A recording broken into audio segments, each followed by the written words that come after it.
Now, I, like most of you, when I was born, went into what could be called somebody training. That is, my parents were somebody, and they set out to make me somebody as well.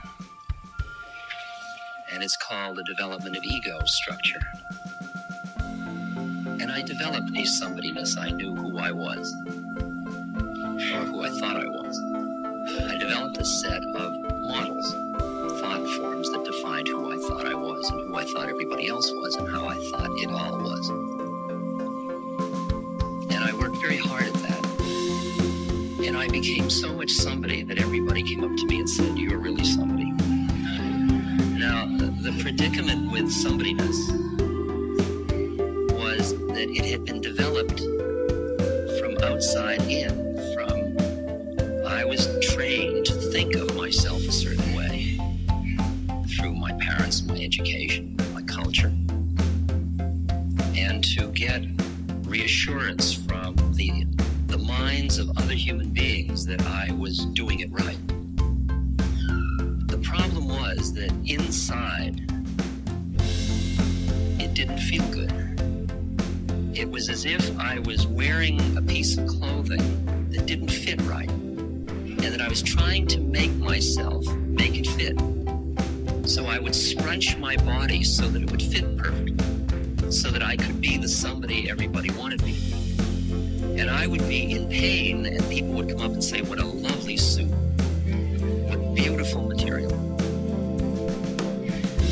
And I think at that point, I would have settled for that kind of discomfort, assuming that everybody else was as uncomfortable as I was, or else that I was so pathological, so neurotic, that there wasn't any chance that I was going to be happy, and I might as well just live it out as best I could and reap all the rewards that society showered on me for being somebody. So that when the moment came when I took off the suit,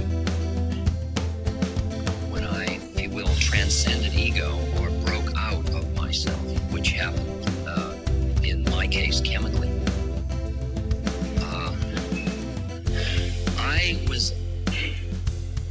I had a series of awakenings at that moment. One was that all the clues I had in myself that I was sick, those weren't correct. I hadn't interpreted those correctly. They were merely telling me that I was not being true to my deepest self. And when I broke out, I suddenly felt at home, comfortable. I felt peaceful. I felt compassionate. I felt connected to the world around me. These were feelings that I had never expected that I would feel in this life, because I always felt alienated, self-conscious, and slightly separate, because as long as you're in your thinking mind exclusively, since your mind takes an object, you're always one thought away from where life is. You're always thinking about it. So you're always just one thought away. It's the sense of alienation that comes from thinking about life rather than being life.